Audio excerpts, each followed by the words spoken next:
vez más a 3.14. Mi nombre es Ayuri14 y en el video de hoy estaremos platicando sobre el teorema de Pitágoras. Muy probablemente alguna vez han escuchado sobre este teorema, incluso puede que se los hayan enseñado en la escuela, pero ¿qué tiene importante o en qué se aplica? De eso vamos a hablar más adelante. Primero vamos a empezar con Pitágoras. Y pues bueno, Pitágoras nació aproximadamente en el 570 a.C. en la isla griega de Samos, en el Egeo Oriental. Realmente lo que conocemos de su vida no es como 100% así confirmado, debido a que las personas que escribieron sobre él son como de épocas posteriores a la de Pitágoras. Sin embargo, lo que sí conocemos es que en el año 530 a.C.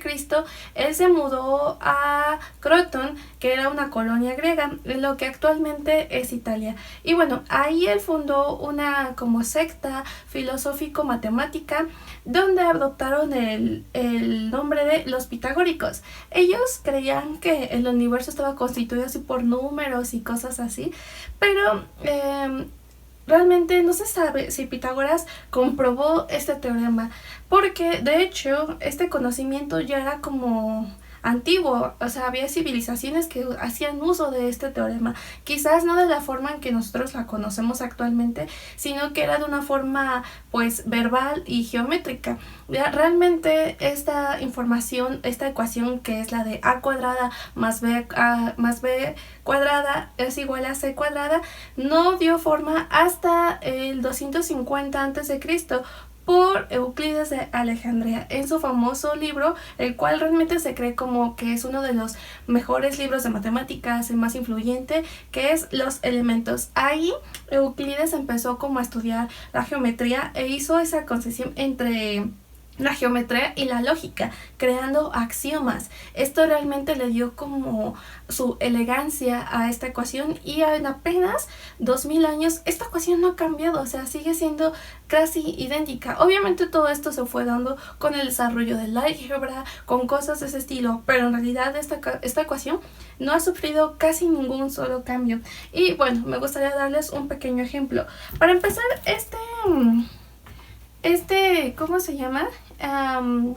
Teorema es aplicado en triángulos rectángulos. Los triángulos rectángulos son aquellos que tienen un ángulo de 90 grados. Aquí vamos a poner un ejemplo. Tenemos este triángulo y tiene de lado aquí 3 y aquí 4, donde va a ser este lado el lado A, este lado el lado B, y este lado que es la diagonal es el lado C, y queremos conocer cuánto mide. Por así decirlo, este es el cateto adyacente, el cateto opuesto, y este es la hipotenusa.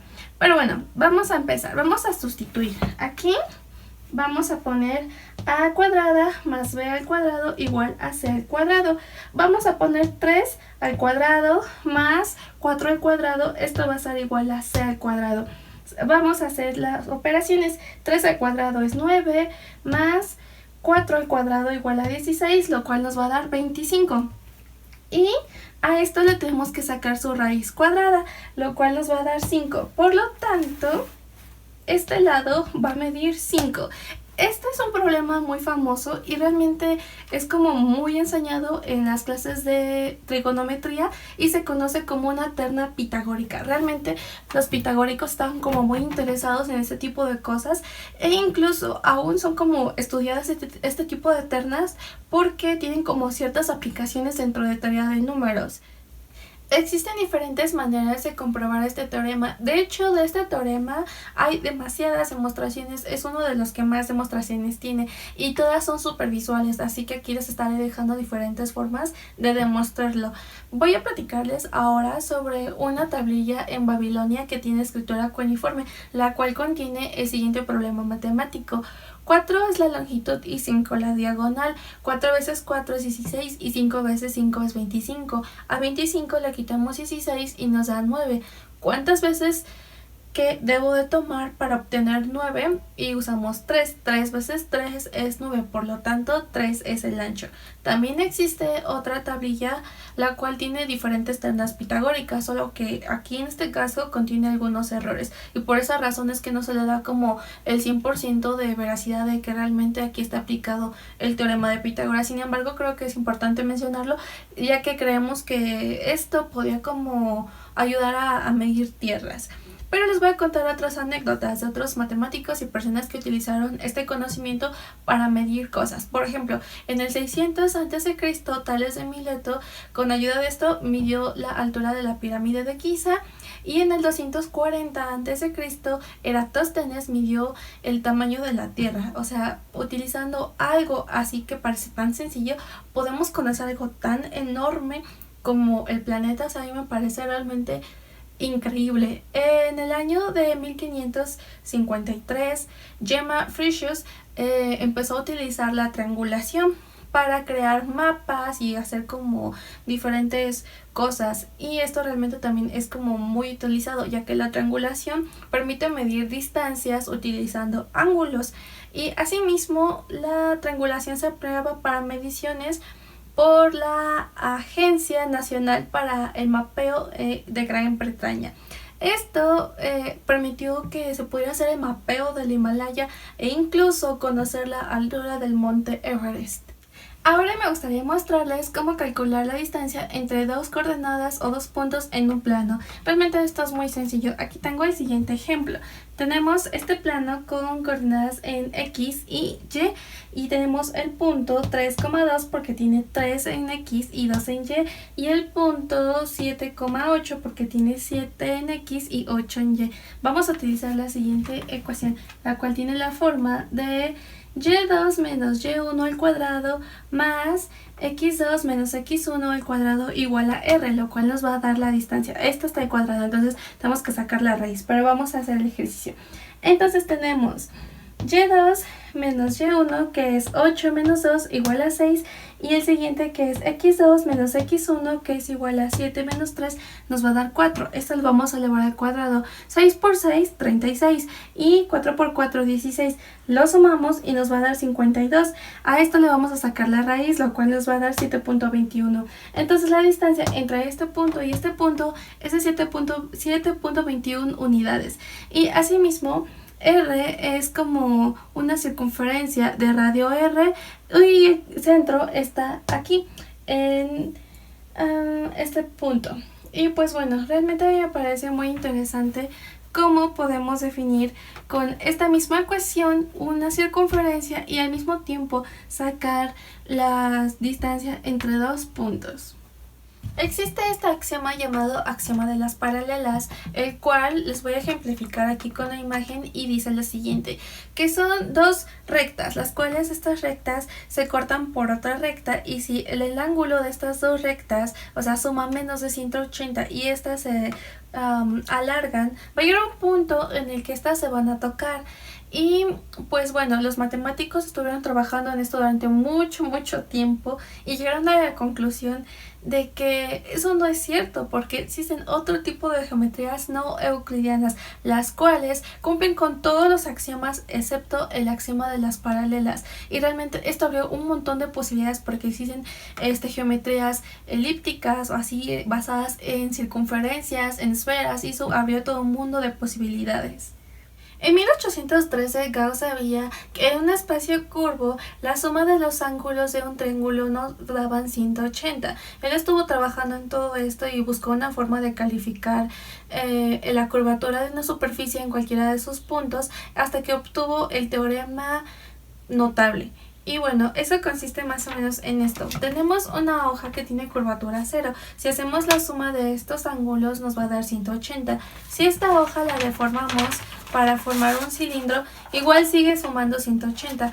Pero ¿qué pasa cuando utilizamos una esfera y queremos utilizar esta hoja para adaptarla a la esfera? Simplemente esto no se va a poder. O sea, si lo intentáramos hacer como lo más posible, así como más junto, esto no se podría, ya que se deformaría toda la superficie. Esto quiere decir que son geometrías completamente diferentes. Actualmente conocemos como curvatura lo que es la curvatura de Gauss. Para explicar esto tenemos la siguiente. Esta es una figura, una esfera. Supongamos que tenemos una hormiga. ¿Cómo esta hormiga puede saber el espacio o la forma que tiene esto sin salirse de la superficie? Realmente Gauss no tenía la respuesta para más de 2 dimensiones, como en su teorema notable. pero tenía un alumno el cual decía que tenía la respuesta para más de 3 dimensiones, y este alumno era George Bernard Riemann. Esto fue porque Riemann quería tener una habilitación. Una habilitación es el siguiente paso tras el doctorado, el cual consistía en presentar un examen y de esa manera pues certificarse y poder dar clases, y de esa manera generar ingresos a partir de sus alumnos. Entonces Riemann realmente quería como hacer todo esto y tenía varios temas que dominaba, pero entre uno de ellos se le ocurrió la locura de poner el siguiente, que era sobre la hipótesis en la que se funda la geometría, y Gauss era uno de sus examinadores. Obviamente él estaba súper interesado en todo esto y ese fue el tema que eligió para su examen. Y entonces Riemann se entera de que Gauss escogió este tema para su examen y se pone súper nervioso porque no tenía la respuesta a esto. O sea, tenía idea de lo que eran las curvaturas, pero la respuesta a esto no. Y entonces lo que hace es que empieza a recordar todos los otros trabajos que estaba haciendo y concibe una unión entre las fórmulas de la física y esto. En el año de 1854, cuando da su conferencia, lo primero que hace es definir qué es una variedad. Y una variedad es un sistema de un montón de coordenadas, y con la fórmula para medir la distancia entre puntos cercanos, como lo que acabamos de ver, lo que ahora se conoce como métrica de Riemann, forma un espacio multidimensional, o sea, una métrica multidimensional. Con esto da una fórmula que generaliza el teorema notable de Gauss, porque define la curvatura de una variedad solamente en términos de su métrica. Y esto realmente es muy importante porque esta fórmula, la cual tienen aquí, tiene restos notables del teorema de Pitágoras. La generalización de Riemann para el teorema notable de Gauss es una fórmula para la curvatura de la variedad en cualquier punto. O sea, regresando al ejemplo que habíamos puesto sobre la hormiga que está confinada en esta esfera, la cual no puede salir, lo que ella podría hacer para saber el espacio en que se rodea es observar la métrica y hacer como pequeños triángulos, y de esa manera como conocer el lugar en el que está ella, o sea, conocer el espacio, ya que la curvatura es una propiedad de la variedad sin importar el espacio que la rodee. O sea, vamos a poner el ejemplo de ahora nosotros como humanos confinados en la Tierra. Estando aquí confinados en la Tierra, ¿cómo podemos saber el espacio que nos rodea? Pues utilizando todo esto que acabamos de ver. Realmente esto me parece muy impresionante y les voy a decir por qué. Ya que Riemann empezó a utilizar estas fórmulas de la física y le dio un giro al teorema de Pitágoras. De esta manera, Einstein, 50 años más tarde, utilizó esto para encontrar para definir la fuerza de la gravedad en su teoría general de la relatividad, lo cual nos permite como concebir nuevas ideas de cómo es la forma del universo. O sea, esto me parece realmente increíble. Pasamos de, no sé, medir tierras, luego de medir tierras, medir alturas, luego de medir alturas, mapas, o sea, crear la concepción de cómo son los espacios que nos rodean aquí en la Tierra. Después hay distancias y de eso pasar a la teoría de la relatividad de Einstein me parece algo realmente increíble. O sea, en 3500 años que lleva esta fórmula, ha hecho muchas cosas por la humanidad. Entonces, para la próxima vez que ustedes encuentren el meme de estoy esperando el momento para utilizar el teorema de Pitágoras, enséñenles este video y de esa manera van a demostrarle a esa persona que en realidad el teorema de Pitágoras es súper aplicable en la vida cotidiana y que realmente tiene mucha utilidad, y que de esa formulita tan sencilla podamos llegar a esto realmente me parece algo increíble, y por lo cual creo que vale la pena que sea compartido. Y pues bueno, creo que eso sería todo por el video de hoy. Cuídense mucho, les mando un fuerte abrazo y nos vemos en un próximo video. Bye.